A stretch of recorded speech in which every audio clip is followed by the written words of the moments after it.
우리 함께 말씀 보도록 하겠습니다. 함께 보실 말씀 하박국 우리 2장 18절 말씀. 우리 저번에 한번 봤던 말씀 근처인데 우리 2장 18절 오늘 한 절만 보도록 하겠습니다. 2장 18절 함께 읽습니다. 시작.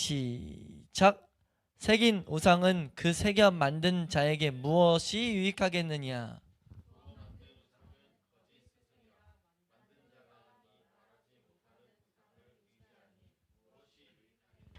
아멘. 11장의 8절에서 16절 말씀을 볼 텐데 이 내용이 하나로 묶여져 있죠. 형상, 이런 우상, 하나님을 형상으로 만드는 그 시작점이 어딘가, 그리고 그 결과로 분명한 건 예배의 부패가 일어날 수밖에 없다 라는 것을 콕 집어서 설명하고 있죠. 그래서 이 중간에 어떤 말을 하냐면요, 우리가 알아야 될 게 뭐냐면, 우리가 저를 보셔도 돼요. 우리가 알아야 될 것은 우리 인간은 우상 만드는 공장이다 라고 표현해요. 본성 자체는 영구한, 여기 이렇게까지 말해요. 영구한 우상의 제조 공장이다.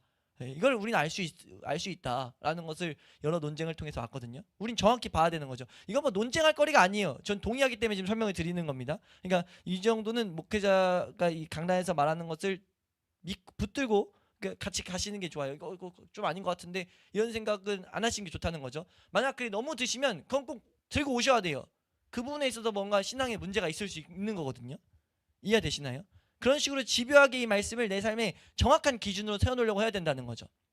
이 말씀이라고 설명드린 이유도 칼빈이 말한 거는 말씀 안에 다 있는 걸 지금 설명하고 있기 때문이에요. 그러니까 오늘 본문 말씀이 우리가 그렇게 우상을 만든다는 거잖아요. 우상 만들고 유익하지도 않는데 자꾸 소원을 두고 막 한다는 거잖아요. 그걸 지금 말하면서 설명하는 거예요. 좀 더 우리들의 말로, 우리 우상 공장이야, 우리 우상을 계속 만들어낼 거야 라고 말하는데, 문제는 이걸 가지고 마귀가, 죄라는 특성이 뭡니까? 타협하려고 그래요. 자꾸 그럴 수 있지, 그리고 이거는 세상에서 나온 거에 그냥 영향을 받은 거야, 그러니까 제조 공장까지 인정 안 하려고 막 하는 몸부림이 있다는 거죠. 아니라는 거예요. 기원이 어딨냐? 그냥 우리 안에 나오는 거야. 그걸 이제 좀 풀어 설명하죠. 사람의 마음은 교만과 담대함이 가득 차 있어서 자신들의 역량대로 신을 막 상상해낸다. 이건 우리의 본질이 그런 거야. 우리가 본질, 우리의 이 형상을 만들어낸 근원은 우리의 근원에 있는 교만과 대담함, 하나님을 만들었는데도 걱정이 막 두려움 안 하는 이런 모습이 우리 가운데 있는 거다. 이걸 하나님이 보이시기 위해서 뭘 했냐 하면서 실제 예를 그 출애굽기 32장 그 금송아지 맞는 사건을 언급을 좀 합니다. 맞는 거거든요. 그러니까 뭘 보아야 되는 거냐면, 한번 따라 할까요? 우리 안에 우상 제조 공장이 있다. 우상 제조 공장은 다른 신을 만들어낸다는 것이 아닙니다. 그거에 관심이 아니에요. 문제가 뭐냐면 참 하나님을 자꾸 내 방식으로 예배하려는 그 본성이 있다는 거죠. 이게 진짜 비극이라는 거예요. 이게 조금 차이가 이거 이 정도는 괜찮겠지, 이게 안 된다는 걸 지금 설명하기 위해서 좀 길게 풀어서 설명하고 있는 겁니다. 여기선 형상만을 강조하고 있긴 하지만 사실 잘못된 방식으로 예배하지 말라는 거거든요. 그거 조금 들어오면 중간에 좀 나와요. 그런 설명이 조금 그거 방치하면 이 정도는 괜찮겠지 하는 거 납두면은 큰 문제는 없어 보이나 예배가 부패한다, 너희 예배가 아니게 될 거야 라는 그런 식으로 설명하죠. 문제, 비극이죠. 예배가 아니게 되면 뭐합니까? 예배를 드려도 하나님 앞에 나아가는 게 안 생기는 거예요. 우리 그러면 안 되기 때문에 이런 마음의 쓴뿌리, 이런 모습들은 뜯어내야 된다는 거죠. 그래서 9절로 넘어가면 뭘 말하냐면, 이렇게 딱 제목이 이겁니다. 형상을 사용하는 것은 우상 숭배로 여겨진다 라고 말해요. 무슨 말이냐면은 처음은 아닌 것 같았지만 사실 하나님 보시기에는 다른 신 섬기는 거죠. 그게 어떻게 시작되냐면 자기 마음의 어떤 욕구와 결합돼서 만들어지는 거기 때문에 우린 그거가 뭐지라고 찾아갈 필요까지는 없어요. 네? 근데 분명한 그 형상, 그 본질은 뭐냐? 우리 안에 어떤 원하는 것이 만들어내는 거다. 그러니까 우리가 힘써야 될 건 말씀대로 걷기를 사실 힘써야 된다. 그리고 또 알아야 될 건 그거를 방해하는 본성이 있다를 알아야 된다는 거죠. 그래서 그걸 세워놓으면 어떤 유익이 있습니까? 어떤 말씀대로 살아야 된다는 게 왔을 때 마귀가 이 우상들을 우리도 모르게 세워놓으면 어떤 문제가 생기냐면은 온전히 안 받아들여도 괜찮다는 여지를 둬버려요. 근데 이게 우상일 수 있다는 걸 딱 그어놓으면은 온전히 받아들이지 않으려고 할 때 이렇게 생각하는 거죠. 왜요? 뭐라고 하겠어요? 한번 더 할까요? 내 안에 우상 있네. 이걸 생각하는 거죠. 정확히 세워놓으면 말씀대로 사는 것을 그대로 받아들이지 못하는 거, 나 지금 나도 모르게 우상 형상 만들었다, 뭔가 이걸 발견할 수 있는 거죠. 내가 제조 공장인 걸 알게 되면. 그럼 어떤 유익이 있습니까? 그거 가지고 마귀가 혼동을 주는 거에 속지 않을 수 있어요. 왜냐면 바로 시인하고 말씀대로 비칠 때 잘못된 것들을 하나씩 이제 비추실 거기 때문에 이걸 안 세워놓으면 근데 우리는 이 가운데 뭐 된통 구르면서 뭔가 고통을 당하면서 깨닫게 되는 거죠. 나라는 본성 안에 내가 원하는 대로 우상숭배 하나님을 섬기고 있으면 잘못된 어떤 비극적인 결과가 도출된다는 거예요. 그러니까 우리가 이 내용을 아는 건 너무 중요하죠. 우상 형상을 사용하는 거, 이게 잘못된 예배 방식의 여지를 두는 것은 반드시 우상숭배로 이어집니다. 하나님을 내 맘대로 예배하는 걸로 이어져요. 그걸 우리는 정확히 해놓을 수 있기를 소망합니다. 그래서 이 10절로 넘어가면 뭘 말하냐면 교회에서 행해지는 형상을 통한 예배라고 말하는데, 이런 극심한 오류들에 대해서는 열거하자면 숫자는 끝이 없다. 잘못된 거 찝으자면 그런 끝이 없어. 모든 사람을 사로잡고 있는데 상세히 언급하지 않겠다. 언급하지 않는 이유는 안중에서가 아니라 이걸 찾아내는 게 우리의 목적이 돼서는 답이 안 나와요. 왜냐하면 각자가 우상 공장장인데 이거 우상이야 이거 우상이야 알려주다 보면 언제 우리가 답을 찾냐고요. 하나님은 그렇게 안 하셨다는 거죠. 그냥 이렇게 퉁쳐버리는 거예요. 너희들 유다야, 예레미야 2장 같은 데 말하죠. 유다야, 너의 앞에 내 눈앞에 우상이 너의 성읍수와 같다. 고을과 같아. 대한민국만 해도 고을이 얼마나 됩니까? 동이 얼마나 돼요? 저도 몰라요. 근데 엄청 많겠죠? 많잖아요. 전민동, 분지동, 죽동, 대전만 해도 뭐야 여기 봉명동 뭐 이런 건데 지금 하나님 말하는 게 그거예요. 너의 성읍 고을수와 같이 너의 내 눈앞에 지금 우상이 그렇게 많다 라고 말하는 거죠. 이걸로 퉁치고 가는 거죠. 그럼 우리 어떤 태도를 견지할 수밖에 없습니까? 말씀이 뭐라고 하는지를 더 조심스럽게 우리는 찾아가면서 가는 거죠. 그래서 이 앞에 다룬 게 뭐였어요? 지금 이 형상을 통한 예배 전에 다룬 게 성경의 권위예요. 성경의 권위를 우린 따라가는 거죠. 우리가 교제 때도 말씀드렸지만 성경만을 우리의 삶의 기준으로 두고 가는 거죠. 어떻게 적용하고 뭐 이렇게 이게 아니라 성경만을 더욱더 알아가자. 우린 생각하는 거예요. 성경만 알아가면 다 아는데 다 알지 않다니까요. 세밀하게 파고들고 보면 이해하고 있는 분량들이 달라요. 우리는 성경을 제대로 성경으로 대해야 됩니다. 성경의 권위를 제대로 인정해야 돼요. 성경이 우리를 뭐합니까? 하나님의 사람으로 온전하게 만듭니다. 성경이 뭐합니까? 구원하게 이르게 하는 지혜가 나오는 거예요. 우리 딴 데서 나오는 게 아니라는 거죠. 하나님과의 교제 어디서 나옵니까? 성경을 알아갈 때 나옵니다. 그러니까 우리가 성경 말씀을 제대로 대해야 되는데 그것을 아니고 딴 길로 가려는 것이 계속 있다라는 것을 우리는 정확히 알아야 된다라는 것을 제대로 세워놓을 수 있길 바랍니다. 그러면서 이제 좀 더 구체적으로 들어가죠. 교황 11절로 나오는 건데 교황주의자들의 어리석은 변명이라는 내용이 이제 이 챕터의 제목입니다. 이게 무슨 말이냐면 어떻게 그래서 나오냐면은 이런 식으로까지 가요. 실제 이건 역사니까 어떻게 했냐면 형상 그거 잘못된 거야. 이건 너무 직접적인 우리도 우리에 적용할 때는 우리가 마음 가운데 교묘하게 잘못된 방식으로 예배하는 게 있는 걸 우리는 알아야 된다는 거예요. 지금 우리가 보고 있는 내용의 핵심은. 근데 이걸 대표적으로 딱 찝는 게 형상을 만들고 있다. 하나님을 형상화시킨다. 특히나 500년대부터 시작된 스테인리스로 해가지고 막 성당을 거창하게 지어가지고 예배당에 빛이 들어오게 하는 거. 이게 왜 있었냐면 말씀대로 안 걷기 시작하다 보니까 임재가 안 와요. 임재가 안 오니까 교회는 하나님이 있어야 되는데 임재가 안 오니까 뭐 하는 거냐면은 뭔가 방법을 만드는 거예요. 그래서 교회 안에 향을 피워놓고 들어가는데 형식을 만들어 놓고 지금도 한번 말씀드렸죠. 미사 드리면 미사할 때 제가 이제 그 목회 과정 가운데 그 천주교 이런 미사 같은 걸 보라고 해가지고 봤는데 뭐 하냐면은 뒤에서 사제가 정보 딱 울린 다음에 오르간 같은 거 키면서 이제 천천히 빨리도 안 걸어요. 되게 천천히. 그걸 어떻게 하면 뒤에서부터 이 좌석을 쫙 둘러서 와요. 사제 단위. 그 설교해야 될 사제, 부사제 그리고 뭐 하는 사람이 있어요. 그 훈련 받는 애들이랑 만나 그런 사람이 있어요. 그 사람들이 두 줄로 해서 깃발 들고 막 촛불 다 켜고 막. 그럼 그 가운데 뭘 느끼냐면 뭐 있다. 오이씨. 딱 이거 오이씨. 뭐 있어 이거 지금.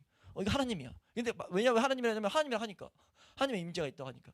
그러면서 이제 그래서 기가 막힌 것 중에 하나가 제가 말씀 준비하다 보게 된 게 이 형상주의의 지금 대표적인 큰 문제들이 지금도 이 천주교 안에서는 성당에서는 묵주 같은 거 있거든요.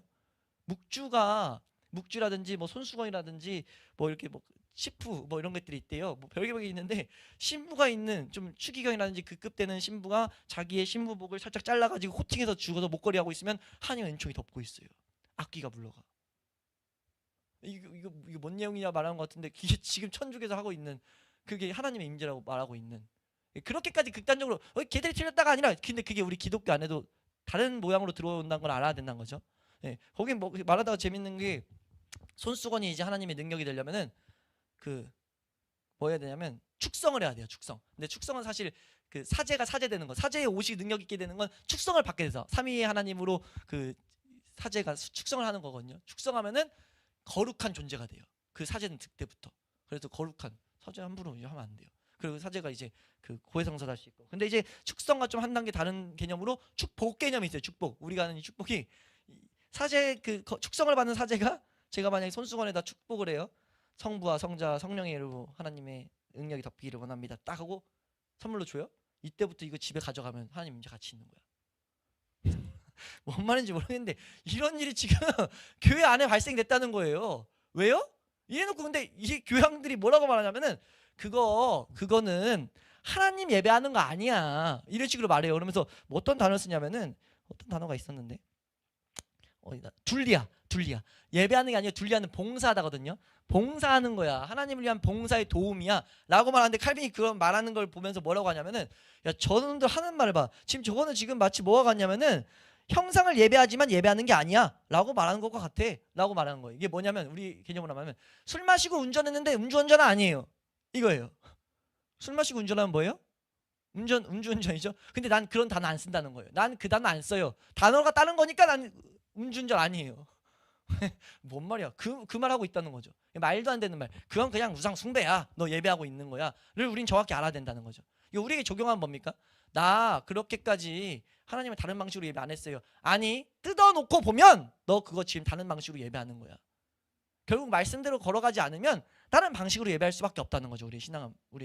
그럼 하나님을 못 누리게 되고 못 누리니까 뭐 하게 되냐면 아까 말도 안 되는 뚱딴지 같은 것들을 만들어내요. 우리 지금 기독교도 사실 있잖아요. 어디 안에 있습니까? 귀신 축사 같은 거 계속 그거만 교회 안에 그래서 나중에 가면 뭐가 되냐면 그게 예배의 대상이 되죠. 그러니까 우리가 만약 행동으로 치면은 교회 내에서 귀신 축사만이 하나님의 임재다, 내적 치유만이 하나님의 임재다 라고 하면 사실 그거 예배하고 있는 거예요. 우리가 위로받아야 된다, 그거 예배하고 있는 거예요. 하나님을 찾고 있는 게 아니라 뭐 행동을 찾고 있다? 그거 예배하는 거죠. 근데 아니라고 하고 있다는 거예요. 난 하나님을 예배하고 있다고 말한다는 거예요. 뜯어보면 아니란 거죠. 성경에서 그거 아니란 거예요. 이렇게 변명하는 본성이 우리 교회 안에 계속 있었다라는 거예요. 이해되세요?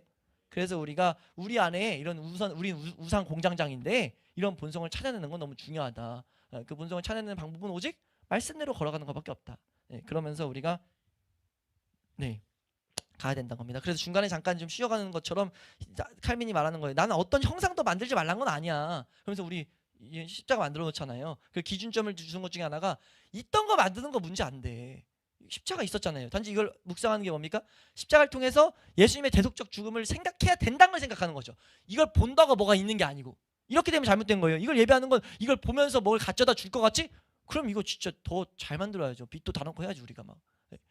뭔 말인지 아시죠? 근데 단지 있었던 형상을 가지고 예배하는 거 우리가 사용하는 거 충분히 할 수 있다. 근데 밑도 끝도 없는 추상적인 거, 뭐 성자들을 위해서 뭐 묵줄 만들어서 한다던가, 예수님 우리가 십자가 모양도 다른 이유가 그겁니다. 예수님 얼굴 알 수 있어요, 없어요? 없어요. 근데 여기다 예수님 천주교의 가장 차이는 여기다 예수님 달아놓는 거잖아요.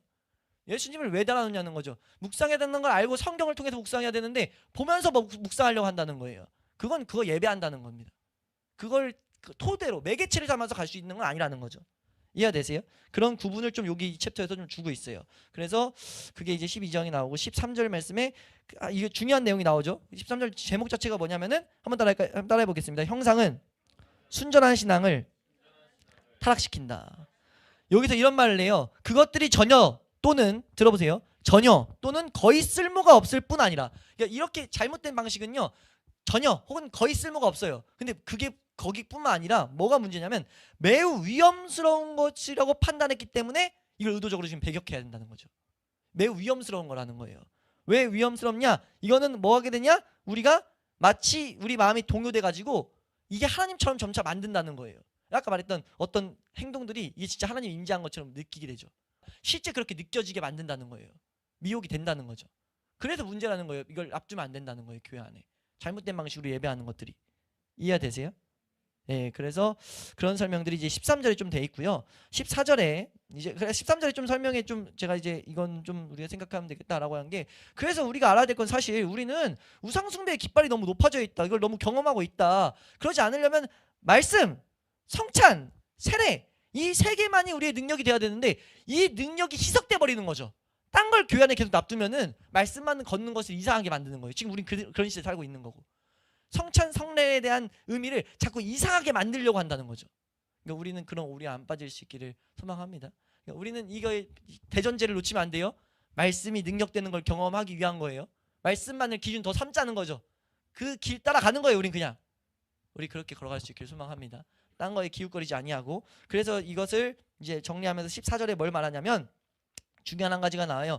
왜 이런 형상들이 막 들어왔는가? 니케아 공의회에서 어리석은 결정을 해버렸다는 거죠. 공의회 이건 좀 중요한 공의회였는데 니케아 공의회는 여러 가지 좋은 것이 있었던 걸로 알고 있지만 그 중에 여기서 비극적인 게 뭐냐면 형상을 만들어 예배하는 것을 교회 그 회의가 허용을 해버렸어요. 787년에.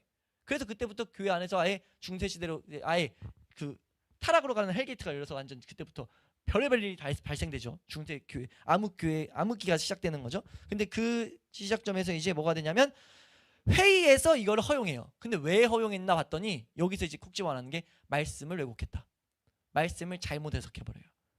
말씀을 잘못 해석하는 거에 대한 큰 비극을 하나 보여준다는 거죠. 네? 몇 가지 말씀이 있는데 뭐 시편 말씀 뭐 우리가 잘 아는 마태복음 5장 15절 말씀에 등불을 위에 키라고 하지 않았냐라고 해서 그게 형상 만드는 기준이 됐다는 거죠. 비유로 말했던 거 다 그 구분을 못 지고 창세기 12장 여기서 콕 집어 말하는 건 1장 27절 하나님이 사람을 그의 형상대로 창조했다. 이런 것들을 통해서 형상을 만드는 것을 뒷받침해 버린 거예요. 그러니까 앞뒤 문맥 없이 성경 해석 잘못되니까 성경에서 형상 말하지 않냐라고 말하면서 이제 형상을 만드는 걸 합법으로 만들었다는 거죠.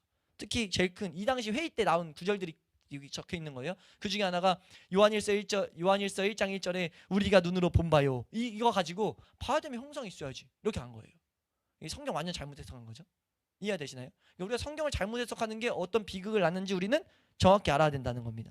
그러니까 우리는 성경을 그래서 15절 제목 자체가 성경 본문을 어리석게 왜곡시켰다라는 것. 예, 그리고 나아가서 어디까지 가냐면은 때때로 뭐 했냐면 성경 어디에도 없는 것에 사로잡혀 버려요. 그러니까 왜곡을 조금씩 하다 보니까 왜곡된 것이 종합되면은 정말 있는 것처럼 착각하는데 아예 성경 어디에도 없는 거 그런 것들이 막 회의 때 근거로 나왔다는 거예요. 이게 우리 안에도 나올 수 있는 위험인 줄로 믿습니다. 한번 따라가 내 안에는 하나님을 내 방식대로 예배하는 공장이 있다. 예배하는 공장이 있어요. 그것을 우리가 알고 그때그때 우리가 그걸 이길 수 있는 방법은 뭡니까? 그때그때 말씀으로 내 삶을 비춰보는 거죠. 말씀으로 그 길 따라 걸어가는 거죠. 우리가 그 길 따라 걸어감으로써 우리의 삶 가운데 하나님의 살아계심이 경험되고 그 경험된 하나님이 우리를 통해서 나타낼 수 있기를 주의 이름으로 축원합니다.